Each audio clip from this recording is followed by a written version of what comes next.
Okay, we're back. We're live. I'm Jay Fidell here in the state of energy, the state of clean energy, Hawaii. And have with us today Keith Cronin of Sunhedge, which is what is that? Sunhedge was the word I decided to look at sun and look at hedge, and if we think something that's green, we also look at hedge like a hedge fund or find a way to actually make capital. So it's a hedge fund about energy. Yeah, that's what it is. Yeah. And he's an energy consultant, and even I just found this out, an energy recruiter, which is very exciting. Okay, and today we're going to call this show "An Energy Consultant Speaks Out." I don't think we'll have any problem. Yeah. He's going to speak out no matter what. Yeah. Welcome to the show, Keith. Thank you very much. Okay, well let's talk about how you got to be where you are today. Give us, in your view of it, the path that led you here. Well, growing up in New York, I always thought I wanted to kind of get out of the rat race and wanted something good for the environment and the community. And unfortunately, my father had gotten sick and passed away of cancer. He said, always kind of pursue your dreams. So I came out to Hawaii, have some family in the neighbor islands, and I started an energy company back in 98, 99 when it wasn't very popular. And just had this idea to serve and give when solar, again, really didn't have a footprint or a stronghold here. And then I grew the business and I sold it in 2007 to SunEdison, probably the world's largest solar energy service provider. In the last 6 years or so, I've been doing consulting work in the energy space, whether it be finding structured finance, finding money for projects, doing consulting for small businesses, and actually doing recruiting, as you just talked about. So you're a business guy? I'm a business guy, that's right. Yeah. That's great, actually. I think solar needs a lot of business guys. Yeah, I think the industry's done really well in the last few years, and I think a lot of people made money in spite of themselves because of the declining panel prices. So if they gave someone a proposal in June and they installed it in December, they might have made the delta between what they bought the panels for and what they actually sold the job for. So a lot of people made money in spite of themselves, and there was a lot of momentum in the industry. I think now we're seeing something very different. Yeah, okay, we want to study that today with you.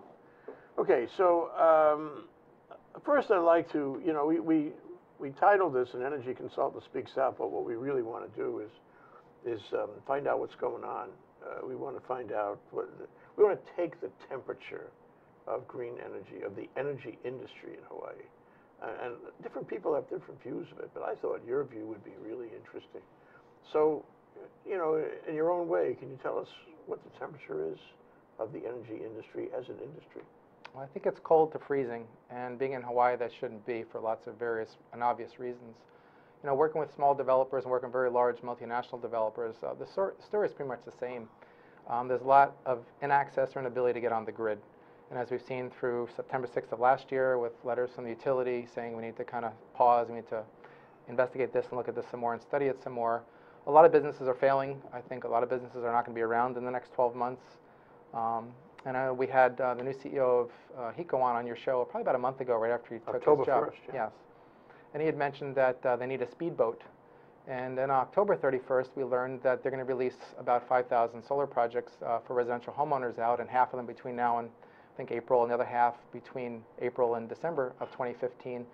So that speedboat, to me, doesn't have any gas and might just have an oar, and it doesn't work. And I think you're going to have a real issue with small business in Hawaii not being able to employ their people, not be able to tell the homeowners that they're not going to get solar for a year, that they've already been waiting a year. But I think there's some solutions around that we're going to see coming up. Well, yeah, can we take a minute? So it's a digression, really, but what are the solutions to the interconnect issue? If we made you, part of the fix-it-up team at HECO, what would you recommend?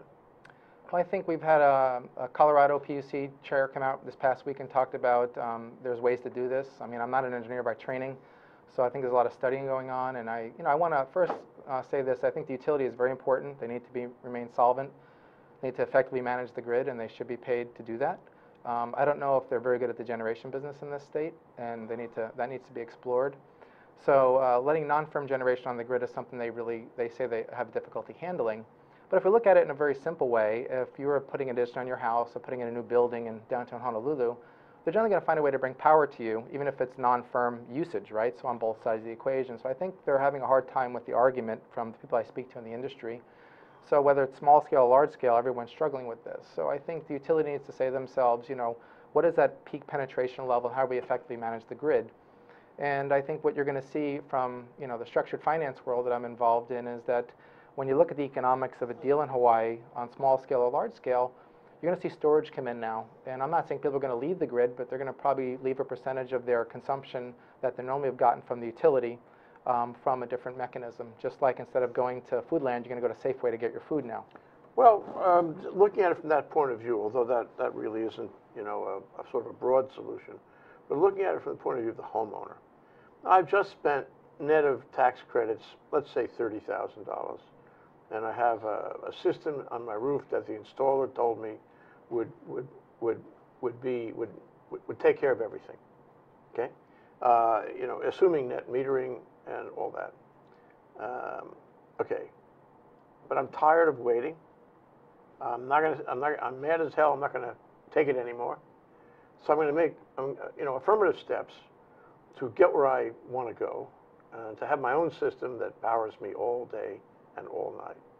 Somebody tells me, maybe Joe Saturnia, I don't know if you know him, that for $15,000, you can get me a battery that'll take me overnight, okay? And it's going to be outside the house, and it's going to have a useful life of about 10 years, maybe more. Maybe maintenance costs will make it longer, but, and if I do this, I don't have to connect to the grid. I'll just have my own little mini grid all by myself. And the cost is, say, $15,000 more. That sounds like a bargain, assuming I have the money. It sounds like a bargain. Instead of pulling my hair out, instead of having all this angst and marching in parades, all I got to do is get this, you know, this battery in the back of my yard, and I'm home free. Isn't that a solution for the individual homeowner? Absolutely, and I think, you know, what we learned on Halloween is that I think it's going to accelerate that. So when you look at people saying, you know, if you're a solar company and you finally heard that you have to wait until December of next year, you have uncertainty, you don't know when, you know, you haven't heard anything, or they're going to tell you in March or April, and even if it is April, it might get pushed ahead, because what we learned through history is that sometimes the dates that are given aren't always the dates that are reconciled. So yeah, if you can figure out a way, which I think is where we're going, is that if it's 15 or 20,000, whatever your load profile is, and the private equity community is going to come in and be able to finance that, that's what's going to happen, and it's actually happening right now. Oh, so there's financing available. So the $15,000, I mean, I don't have to have $15,000 cash. Now, I've already spent my $30,000, right? And I've had to finance that because that's more than the cash I had. And that's in place, but it's not connected. Now I want to buy $15,000 more. You're saying there are finance guys around who will take care of that? Absolutely. Are the rates attractive? I think it's combining solar and storage, a little bit different conversation versus you just adding on a battery, because the value proposition has to be there. And I see where we're going to go in the future as we look at IRP and we look at opening up dockets, is that what I'd like to see is I don't want people really going off the grid. I don't really know if that's necessarily the answer, but if we look at the problem, which is we need to basically all be connected like the internet, I really think the future where we're going to be is we're going to have inverters, we're going to have batteries, they're going to talk to the grid. And they're going to talk to the grid operator, which I believe to be the utility. Well, but if you say that's a desired community solution, then I shouldn't spend my $15,000. If you say that, hey, for now, for the useful life of this battery, it's probably a good idea to make distance from all the trouble and travail over interconnect and get my own battery and just do it myself and be my own man. I mean, that seems attractive to me, but I'm not going to do it, I'll tell you now. I live in a rainy neighborhood, I'm not going to do it. But query whether other people will do it, whether other people have. Would you ever advise that right now? I think getting people to become their own power plant managers is not a very easy thing to hurdle. You know, most people don't want to put the white lab coat on. Maybe if you're an engineer by training and you come home at night or you have the proclivity to want to do something like that, I would encourage that. But I would think even if you're the solar company and you have a fleet of these out there, if you have 200, 300, 500, 5,000 homes, now you become this service provider, and there has to be some money in that for you to basically maintain the systems, right? Yeah. So while the people that are disenfranchised with what's going on today, they might do that just in spite of, you know, not being able to connect to the grid. But I see a little bit of a different solution where the utility and the homeowner and the community is all part of the solution, which is if we know that the peak power from the utility is 5 to 9 at night, and they could use the storage capacity to take care of their load through that time and the ride-through, which is why, again, the solar hot water program has been so successful over the last 15 or 20 years. We need to take that same idea, and I think with the internet today, with all the access through all these micro points, we're able to figure out what's going on in the load in the home, and if the power needs to be delivered to your neighbor's house because you're away, then it's a community benefit. And I think if we're all looking at this from the community's perspective, everybody wins by sharing that power that's stored in this storage mechanism. So it's not, from a community point of view, it's not a good idea to go get that battery. I think again, it comes down to really personal choice. It's kind of like, why would someone choose to get a Tesla versus getting a Honda? There's a lot of personal choice in there. Somebody might say, you know what, I want to get off the grid because I have the financial means to do that. And we look at living in a place with high net worth. People will drop $15,000 to $20,000, probably because they're frustrated. They're saying, you know what, I'm tired of waiting. Right, so they won't be frustrated, won't have to wait.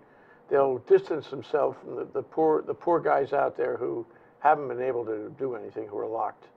Okay, all right, so that's a reasonable distinction. Let's look at it now from the community, and you were a minute ago, a collaborative solution. Okay, so that means that it works together, and there are devices that are put in place to make it possible to have 24 hours of service using, using solar, using maybe batteries or some kind of advanced grid equipment on the utility side of the equation, right? That's what I hear you saying. Right? Well, there's utility side, then there's consumer side. I think everybody wins. So what goes on which side? I don't think it really matters. I think what the real key is the information, the data. We all hear about big data. If you get Harvard Business Review like I have for the last 20 years, and this last month was all about big data, right? So how do we collect this data? How do we make sense of the data? And then how do we share it, again, with the utility or with a grid operator, not just in Hawaii, but everywhere. And again, we look at 11% penetration on the island of Oahu.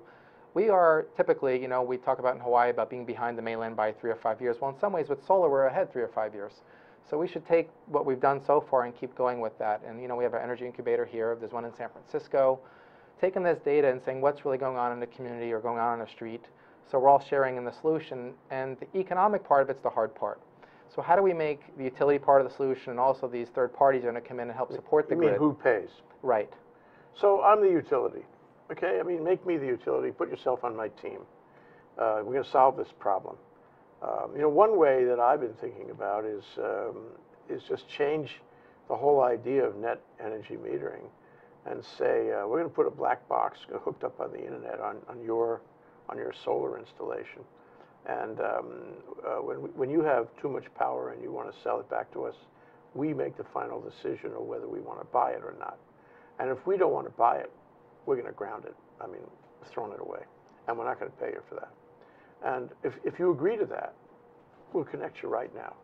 We'll connect 4,500 homes right now, as long as everybody agrees that the utility is not obligated to buy it back on net energy metering. And in that 5 to 9 peak hour, we'll sell you. We have it. We'll sell it to you. Nobody has to sweat. Everybody wins. You have your solar, but we don't have to buy it from you. What do you think? Would that work? I think that's going to be hard to hurdle today, and I look at net metering at a legislative side and then at the utility side. Okay, so there's two different kind of conversations we could dive into, but invariably if we go back to the storage idea, and during the day from 10 to 2 you're not home, we're storing that power, and then you're going to use it from 5 to 9, or you're going to provide grid support from the time that they need that help. I think there has to be a symbiotic relationship, because we always look at cost, but we always look at the benefit. And the cost thing always comes up. We have safety, reliability, those are number 1s and number 2 from the utility for the most part, and we have this cost thing, which is number 3. Again, when they were given this monopoly, okay, and they're given this license to basically run the grid and manage the grid, I think it's a very important thing. But as we're looking at cheaper cost, even below avoided cost, we need to look at, again, the whole and not just the individual. And even the argument to say that, Jay has solar but your neighbor doesn't, you're still providing a benefit to the community because that power isn't getting pushed all the way from Kahe all the way to the neighbor next to you. So we need to look at this, I think, very carefully, but I think I go back to the data. To me, the information is really critical to crunch. I don't really think we have that right now. I think we have a kind of a dumb grid, and we've talked about smart grid, but invariably, if we can figure out where the bottlenecks are on the grid and support the community, if you're in a cul-de-sac, as an example, or in a street. I agree with you that, we talk about smart grid for 6 years, and it's not smart. No. Still waiting. But let's make it smart. Let's buy big batteries and put them on the utility side of the equation. And I say that because I think that most homeowners are not going to be willing to spend the money for their own $15,000. They just, it's interesting because, if I was a homeowner and I was all ticked off about this interconnect issue, I could go out right now, today, and call Joe Saturnio or any one of those other battery suppliers. I could have them install it, and I would be 24/7 without any interconnect. I wouldn't have to get permission. I wouldn't have to wait any time at all. I could do this immediately. I don't know why people don't do that, honestly. I mean, it just seems, it's just money, but you're getting value for the money, so they should just do that if they're so concerned about interconnect. I don't know why they complain instead. You know, maybe that's a Hawaii thing. I know I can solve the problem, but I'd rather complain. I really like complaining. It gives me gratification right in there. Okay, but forget that. So now we change the formula, and instead we put the storage on the utility side. We say we want you to get the biggest, baddest batteries in the world. You know, whoever is making big, bad batteries, get them. Unfortunately, Extreme is out of business. Yes. But maybe there's somebody in Germany or Japan makes big batteries now. Get them, buy them, hook them up. Okay, and in the hours where the sun is shining, sock away enough power to keep everything going during the peak hours later in the day. That would solve the problem from an engineering point of view. The problem is the finance. Absolutely. Okay, because it would cost many millions, maybe hundreds of millions, to do with the batteries, and you know, that's a big problem. And all the accoutrements that go with the batteries. You know, talking about have to make the whole thing smarter. But assuming we could do that, that would solve the problem, wouldn't it? I mean, how would you get right now from here to there, where we don't have utility batteries of any significant size, to where we have enough utility batteries so that we can interconnect everyone, and we would enjoy getting their power because we need their power for our batteries? Well, I think it'd be a few steps, and it would take a while to do. You know, when the utility goes in front of the PUC to build a new power plant, and they have this operating expense that they didn't have before, and they have this capital cost that they need to contribute to build this plant, that takes time to convince and time to go through the math. There's a methodology involved.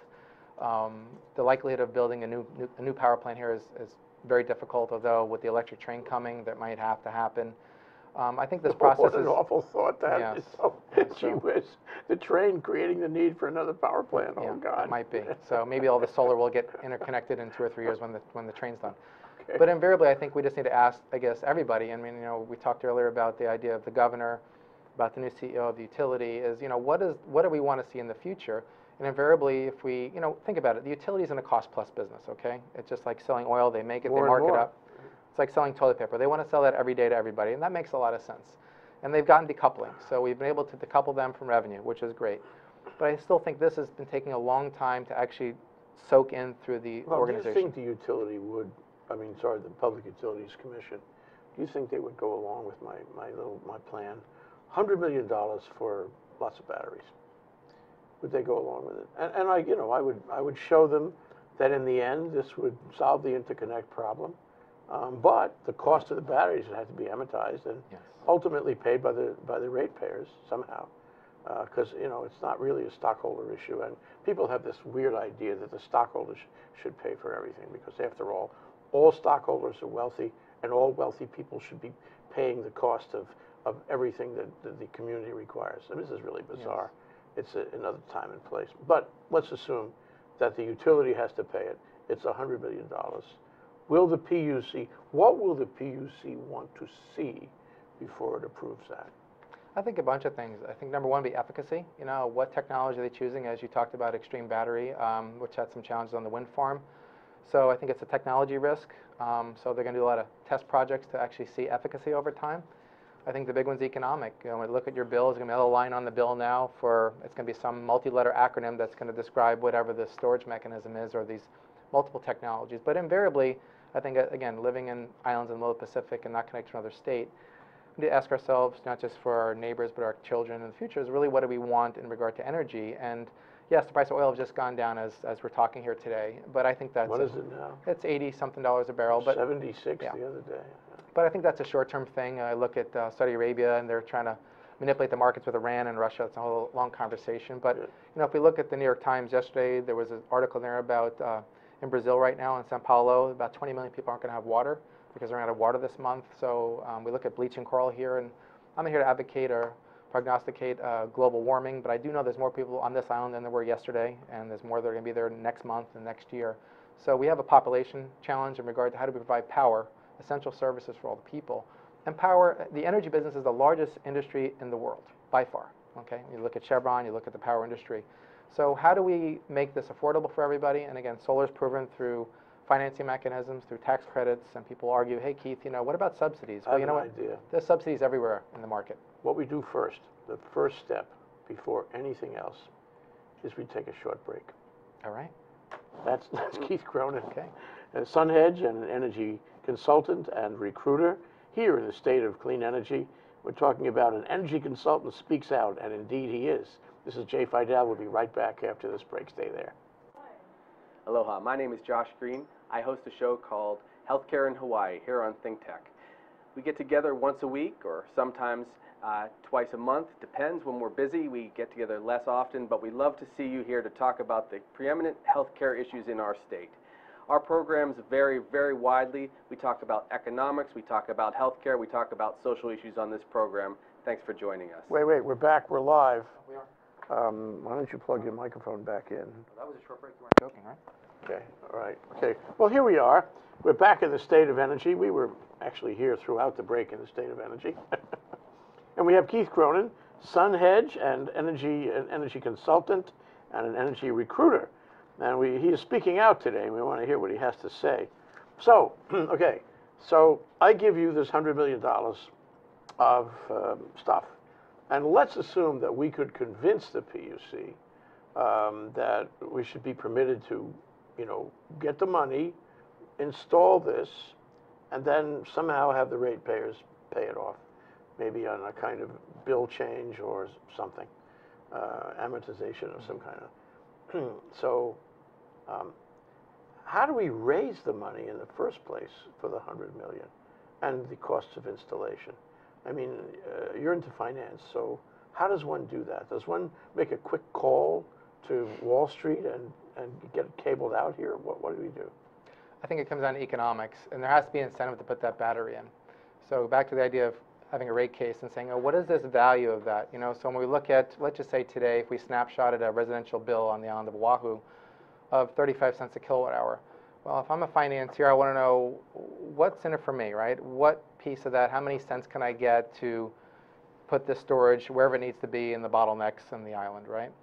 So that's the argument that's going to have to happen. And until that happens where they can actually see the value of that, someone's got to pay for it. So it's a pay me now or pay me over time. Well, I can see that some people, I mean, I'm not saying they're right or wrong, hearing this and being involved in the conversation because, we're into, transparency, they would come before the PUC and say, I oppose that.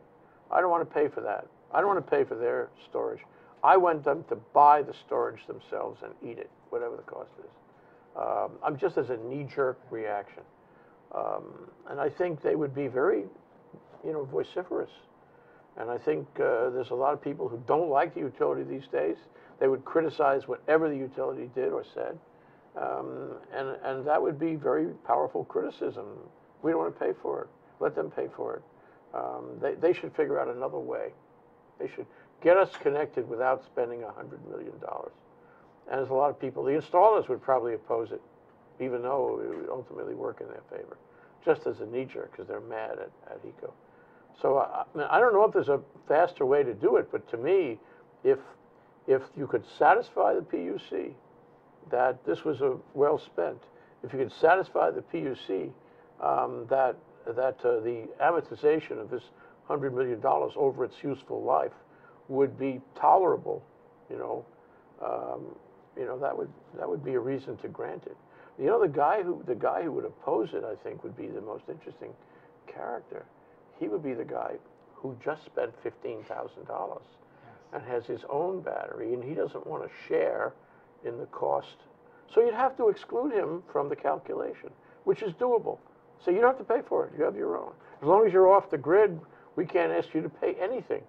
So he gets accepted from this financial repayment. I don't know. It's a provocative thought to think that theoretically, if you had sufficient storage, all these problems would go away. I think partially. If we look at the new governor Ige, he had said, I think in the Pacific Business News actually today, he wants 100% renewable Hawaii. I think a lot of people would say that, altruistically or just realistically. Saying that for a long time. Yeah, but he also, I think, his position on bringing the LNG in as a short-term solution. And I think it really is a short-term solution back to this idea of where do we get this baseload energy. And I don't really think, to me, when I look at spending $1 billion+ for LNG, I don't know if that's the immediate solution, because again, that's going to be traded on the stock market just like oil, right? So if that goes up or something changes geopolitically, the cost of LNG could go up as well. Well, before we get to those merits on LNG, just addressing it in the context of the immediate, the immediate issue over interconnection. So if I had LNG working, then it would be like another source, a cheap source, powerful source. So I could supply energy during the peak hours without having storage. I could use it as a fast way to supply. In that case, I wouldn't need to spend $100 million on storage. Let's see what else would be good about it. And it would be a bridge to another time. That's all it is. It's a bridge to another time. Bridge to another time, and I'm not sure what the other time would be. So I guess that's kind of a solution, but I'm not sure that's better than putting storage in. If you look at the point of view of the interconnect, that would solve the interconnect problem, wouldn't it? Oh, but if you did that, here's the point I was going to make, Keith. If you did that and put in LNG, and people wanted to sell back under net energy metering or some kind of selling their excess power back, you would have to dump the power. That capacity, that's right. That might not So exist. what would be happening, this is really offensive, what would be happening is the utility would be buying power back and dumping it. Potentially. It's waste. Yeah. A waste of, actually, it's a waste of green power. It's a waste of indigenous energy. It's renewables, and we're throwing it away. Oh, that's awful, isn't it? Yeah. Well, I think even if you look at their infrastructure, and I've been to their power plants, like out on Pearl City, YL 1, 2, and 3. If you go in there, they're very old, right? They've been around for 50, 60 years, right? So they don't have the ability to ramp up and ramp down, which is another part of the systemic problem of non-firm generation getting put on the grid, whether it be wind, and an extreme battery up on the North Shore for the wind farm. But I think that's the real bigger issue, is that they've never had to face this problem before. And to give them credit for a second, if we look at the explosion of renewables from 2010, 2011, 2012, I don't think anybody could have predicted the precipitous drop in panel prices and the price of oil going up, because after the world financial crisis, we have to remember, to give everybody a little bit of history, all your listeners, is that after the world financial crisis, the capital markets were really tied up, okay? And the president came out with this grant money. So instead of getting a tax credit, you're able to get cash. And it really fueled the solar industry. And then when you look at the price of oil going up, when the economy got on its feet, the price of panels dropping. So it was kind of a confluence of things I don't think anybody could have predicted, whether you're in the solar industry or the utility industry. You look at the compound annual growth rate, it really blew my mind as a consultant and stepping back from it all, not doing installations or something every day. So I don't know. I'm going to give the utility a little break here, saying that I don't think they could have prepared from a staffing perspective. They couldn't have put some generation in. So I think they were overwhelmed by the process. But invariably, we are where we're at today. Again, September 6th of last year, they said stop. We need to evaluate this, and putting the brakes on for all this time doesn't solve the problem. So you're going to see people, they're going to reach into their pockets, do one of two things. They're going to write a check every month for storage as a service, or they're going to do like you just said, we're going to spend $15,000 and put it on your house because you're tired of being told maybe next month. So selling hope isn't going to get people where they need to be, which is reducing their expenses every month. Well, that's another issue. After the break, I want to come back and talk to you about that, about how, we have all these factors and variables all changing around the world, but the people in Hawaii, they're only interested in one thing: how can I pay less? Yes. They're not willing to be part of the solution. They're actually, asking to be part of the problem. We demand less. They don't care what the other variables are. That's really too bad. Anyway, we'll come back. We'll be right back after this break. Keith Cronin, Sunhedge, an energy consultant and recruiter, and he's speaking out today on the state of clean energy here in Hawaii. Be right back. My name is Alice Lee Hagan. I host the ThinkTech Hawaii BizEd Spotlight. We talk about fascinating people and interesting issues that affect our island state here in Hawaii. We broadcast every Thursday from 3 o'clock in the afternoon to 4 and on Olelo 54. Make sure you tune in, and we'll see you soon. Aloha.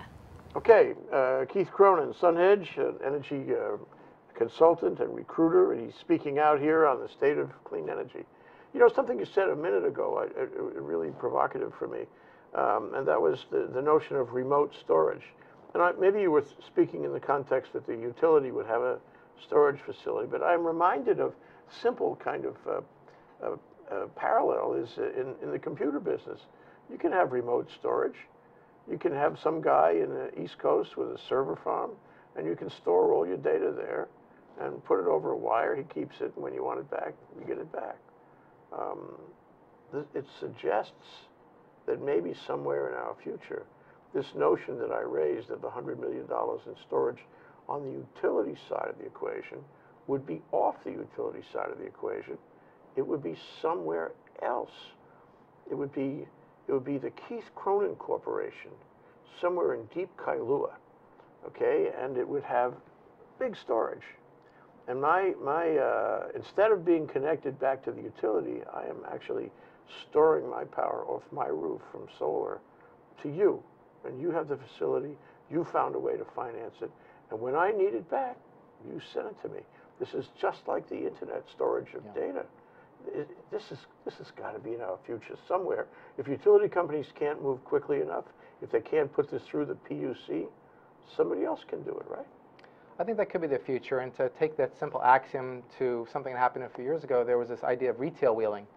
And in certain states, there's certain places like upstate New York where if I have a building in the center of town, I have a farm way out out of town, I can have a solar farm there and send the power back and it'd be credited on my business in the center of town. So the same idea could exist, but again, I go back to the regulatory process of opening up a docket and going through all that.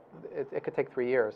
But invariably, again, I say this earlier, I say it again, is what kind of future do we want? And if we don't want to be exporting billions of dollars out of our economy every year and creating jobs here, I think this could really be a hotbed for innovation. Look, we have the Department of Energy here, we have NREL here, we have a lot of smart people looking at this problem because if it can get solved, it has to be solved here. And I think it really will be solved here. But in reality, we have to ask people, back to your earlier example of, who's going to pay for it? Well, if we're all part of the problem, we ought to be part of the solution. I know it sounds kind of like a really big cliche, but it's very true. We sometimes forget, again, go back to the utility, they provide us with reliable power. We're able to do this show today, and there's probably almost never been a hitch on your show.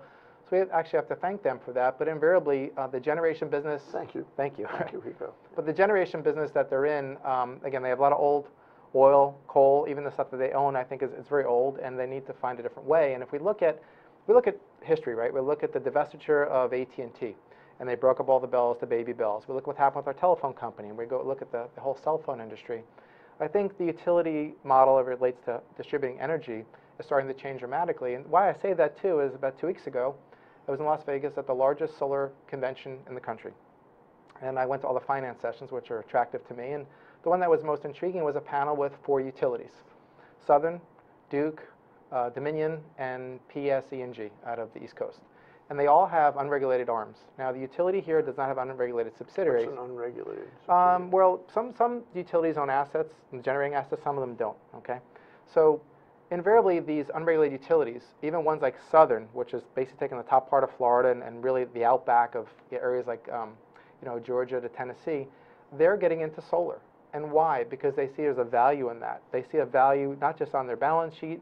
They realize they want to have locally sourced indigenous energy. And when you look at their cost of power, which is 6, 8, 10, 12 cents, if they're doing it and they see a value in it, then we need to actually bring that here and say, look, HECO, how do we make them part of the solution? And obviously there's been many discussions about them owning these assets, and there's been many fights about them owning it. Why didn't HECO make an effort to do its own solar, either subsidiary or in-house, back in 2008 when the Clean Energy Initiative was first reduced to writing? Why couldn't they do that? Why don't they do that? Wouldn't that be better for them and us? I think I don't know the structural reasons why. I don't know if it's a lot of financial and legal brain damage to do that, but let's just look across the island here to Kauai, to KIUC, which is a co-op. When we look at what they're doing today, there's a 14 megawatt project being built as we're on this broadcast, and they're going to probably make up about 50% of their generation be renewables, whether it be wind, whether it be solar, whether it be hydro. So I think we need to look. It won't be wind. It won't be wind, right? It'll be solar. It'll be solar and hydro, right? So I think we need to look at this utility here and say, how do we again give them the tools to make them, the mechanisms to be able to do that, whether it be economic reasons to do that or otherwise. And I think private citizens or private equity, no matter how you look at it, the financing community, as you said earlier before our break, it's all going to come down to economics. People are going to, quote unquote, flee the grid, as you were kind of, saying, buying a $15,000 battery Probably because they're frustrated, and they want to basically reduce their operating expense every month, whether it's a home or a business. And that's coming because when people get frustrated, there's people going to come in with capital that's going to be able to solve that problem. And I love, again, the utility be part of the solution and let them have access to this, because I see a future where there's a battery at everybody's house. There's some storage mechanism. And again, like the internet, they can see what's on the battery, they can see what the storage is left, and they can be able to manage the grid more effectively. Yeah. So if we give them the keys to access those things, I think it'll be benefiting everybody in the community, not just one person. Well, the keys, I think there's something operative there. I mean, I get the sense, maybe you followed it for longer, I think, but I get the sense that over the past 6 years since the initiative began, it's become more of a football, and everybody gets in on it. I was going to ask you, I hope we have time, for a list of the players in clean energy. It goes, we don't have time, actually, Keith. There's so many players, so many people trying to be influential, trying to affect the game, in the game. And so, I mean, now the PUC looks at everything they do, and everybody looks at what the PUC is doing. And, you know, you start a docket and there's 50 people who want to chime in. Yes. And this slows it down for years, so nothing actually gets done. In the past, it seemed to me that it wasn't a big deal to build a power plant. It wasn't a big deal, just build it. And it wouldn't be a big deal if they went, theoretically, if they went and bought some storage. It shouldn't be a big deal. Financing is the issue, but not the storage. And, you know, finally, I mean, all these other possibilities, that is, doing their own renewables, building wind farms in the name of Hawaiian Electric, building solar farms in the name of Hawaiian, just doing it.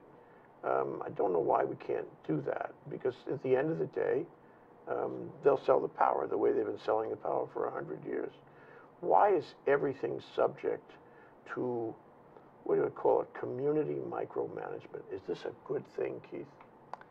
Well, I think as we look at any utility, they have an obligation to their shareholders, right? And people want to clip coupons. They've been doing it for a long time. For as long as the utilities have been around, it's a safe, secure bet to invest in a utility. Used to be. And so I think solar is going to be the next utility, where it's not a very big return, but it's not also a very big risk. And when you look at the JP Morgans, the Goldman Sachs are investing in solar, you look at other foreign countries, it's the future. Whether we're going kicking and screaming as a state, that's subjective. When we look at the Hawaii Clean Energy Initiative that was spawned by Governor Lingle, that was great. There weren't really a lot of teeth in there. So we had this, like an agreement to agree. yeah, so we had this idea, but you know, how do we basically affect change? I think sometimes with any kind of thing, if you have children, you got to discipline them. And I don't think there's been any discipline at any level in our industry. And I think that's what needs to change. I think whether storage is going to happen, again, another thing that doesn't get talked about a lot, which I think should, and if we have a few minutes, I think we should focus on energy efficiency. You know, the big argument in the industry that I see too is that tax credits are great, but efficiency doesn't get talked about because it's not very sexy. It's nice to talk about you have, you know, 60 panels on your roof, but you know, could we go through your home or your business and take out some of the energy efficient things and put in more energy efficient things so that more people can have solar? So there's always this discussion about how efficient is your PV system. You know, you have a refrigerator in the carport that's getting hit by the Hawaiian sun at the end of the day, and it's 20 years old, your auntie gave it to you. Look at lighting retrofits, look at appliances, and this is not just for homeowners, it's for businesses as well. How many times you walk through the mall and there's air conditioning blowing out through the doors because the doors are wide open? So Or I think, in office buildings, yeah. the same thing. So I think we have a lot of things to look at, and it's this whole who's going to pay, right? The taxpayer, the ratepayer. There's always this kind of discussion about who's responsible. And again, I always say this. I mean, if I'm going to go buy a shirt at the mall, I'm part of the responsibility, right? If we're going to be doing things in society, we're all part of the problem. We just say, you know what, I'm going to put some money up. It's just like when I went to the supermarket yesterday, I donated $10 for people that couldn't feed themselves. So That's why I don't like when people make HECO into a pincushion. You know, they're blaming HECO for their own failure, in part, for their own failure to get things done, for opening the door to the air conditioner and all that. And they wind up having to pay more for it, and then they blame HECO. It must, if energy is too expensive, it must be HECO's fault. And I really think that we have not achieved the community feeling about this. We certainly did not achieve it in Lingle's time. I think it's largely because people didn't like Lingle, but who knows. Abercrombie was, you know, what's the word, rhetoric, but not more. And now we'll see what happens in this new administration. But I think people have got to have a brand new attitude about this. It's what you said. It's we're in this together. We're collaborating. We're all working on it. Nobody is exempt. Nobody can, you know, stand on the sidelines and throw rocks at it. Everybody's got to cooperate. Yeah, we can all point fingers and say whose fault it is, but at the end of the day, who's going to really solve the problem? I think it's all of our problem to solve. Yeah. But invariably, again, what kind of infrastructure do we want in the future? What kind of grid do we want? We want clean power. I know we've decimated probably thousands of jobs from what's happened with the solar slowdown. This has rippled everywhere, even back to recruiting. I've been recruiting outside of the country now, right? Because people are saying, hey, there's no work in Hawaii. Who are you recruiting for? You'd be Do surprised. you have an application form with you? Well, since you're an attorney, actually, I'm placing attorneys now. But attorneys, engineers, project managers, and the like, people that are maybe come from other industries saying, I come from the power industry. I really want to get a job as a clean tech attorney. So great, I can place you. You're talking recruiting for jobs here? In Hawaii, Japan, all across the U.S. Is that right? Yes. Do they pay well?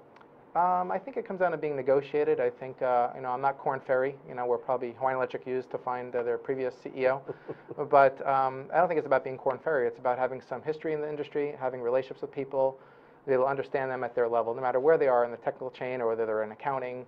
We're really trying to say, what's really important to you, back to the full circle of this conversation about, no matter where you live, you could live in Texas. We all have to be part of the solution. If we can find more people that are like-minded, that want to work at organizations that are going to add value and give and support, then I think we're going to have a better community for everybody. And as you said, energy is the most important thing going forward. It really is the most important industry of all. And we better pay attention to it. We've been taking it for granted. We've been taking the lights for granted. We've got to change that. So we only have a few minutes left, but I do want to go back to my big question. Who is going to determine this? Or is it going to continue to be, a circus of players, none of whom has a clear position or a clear authority or a clear commitment to solving the problem? Who is going to solve this? Who is going to be the one going forward? Well, I think if we let's look at a couple. I didn't promise you a rose garden on this question. Okay. Well, let's look at some short-term things of what we read in the news, and then we can kind of jump from there. As we learned again on Halloween, that there's 5,000 people that are going to be potentially be allowed to get on the grid now. So I look at the grid as a highway, right? There's only so many cars get on the grid. If you come from Ever Beach in the morning to Honolulu at 7:45 in the morning, there's going to be a lot of traffic. And that's kind of what I would characterize as solar, quite simply. So they're starting to let more people on the grid, okay? More people getting on the highway. But that's going to take care of the first 5,000. What about the next 5,000, right? When you look at your neighbor and they're getting it now and you've been waiting, that's another inflection point, right? So what's going to happen? And again, I think capital has come to the marketplace. I have access to it now where people are saying, hey, you know what? If you can get this many projects, if you can get 250 projects are going to have storage, and we can help take somebody off-grid, whatever percentage of their load is, it's going to happen. So I think the bigger message to the solar integration community and to the utility community is that somebody's going to make a move, right? And if people are tired, they're going to vote with their dollars. And even though it's not the perfect solution, people act irrationally when they can't get what they want. Suppose there was in between all these structures that we have now. I mean, the major structures are the governor and DBED associated with the governor. I mean, it should be. The PUC, an independent quasi-judicial organization, which is growing because it's got lots of new jobs. You might recruit no seats, for those. Though. Huh? No seats, though. No place to sit the people, right. And industry in general. I mean, the utility part of that and the solar installers part of that, so forth. I mean, it's complicated, and I haven't mentioned the activists and the commentators and, you name it, everybody wants a piece of the action. But suppose I created a brand new entity in the middle of all this, and it's not what Richard Lim says is GEMS, the securitization program that he's trying to get through. It's more like a financing company, and it's got lots of money, and it comes here and it makes loans, legitimate, private loans to anyone who needs energy equipment or needs loans in order to operate, install, what have you. And it becomes powerful, not to use that term. It becomes powerful, and it's now in the center of things because it has, money is always, as you say, the center of things. Do you think that would change, the recipe? Would that change? Would one single powerful financial organization in the middle of all this change it and create a leadership position? I think that is already available now. Now, whether it's publicly known or however you want to kind of characterize, whether that's hovering below government or on the side of the utility, the access to inexpensive capital today, when you look at interest rates being still low, and I think they will be for a foreseeable future, even though the bond market and the utility, the government stopped dropping $85 billion a month has stopped. I still think there's access to inexpensive capital out there to do all the things you've just described. So whether it's a central clearinghouse or it's done in a more informal way with entities in the state, it's happening now. I think, again, we go back to this idea of willingness or ability. So do we have the willingness as a society here to make some different decisions that are going to cost a little bit more money up front? Or are we going to basically just keep, again, be in the cost-plus business of bringing in oil or coal or burning LNG. Yeah, or LNG. So to me, I don't think those are, as we've heard, it's the bridge to nowhere, LNG. And I think, again, if you're going to burn a fossil fuel or burn garbage, it's just you're using it one time. So renewable energy, we keep recycling, right? And so whether it's an upfront capital cost and we can enjoy the tax benefits and depreciation for a large company like JP Morgan Chase as an example, to me, we have to look at, as a society, what do we really want? And I think most people, whether they'll tell you publicly, they don't want to pay for it. Privately, when they look at their family, look at their community, they want it. But I think we need to just ask ourselves, and again, work collaboratively with utility to make this thing work. And I know we can make it work here. There's a small island off the coast of Portugal, El Hierro, and they have a much smaller population, probably 10% ratio in proportion to Hawaii, but they're completely, quote-unquote, off-grid. They have they have pump storage. They have a very unique thing. So any of your listeners want to go type in El Hierro, you get to see what they're doing there. So it would cost a lot of money to do that in Hawaii. But again, I go to this kind of willingness thing. And since we have an engineer as a governor, maybe he can engineer something and really encourage the utility and the people to say, listen, it's going to cost us some money, but this is the future that we want. We better do that. This Keith Cronin, Sunhedge, and an energy consultant and recruiter. We've had a discussion we call An Energy Consultant Speaks Out, and he has, here in the state of clean energy. Thank you so much, Keith. Thank you for inviting me. Aloha. Aloha.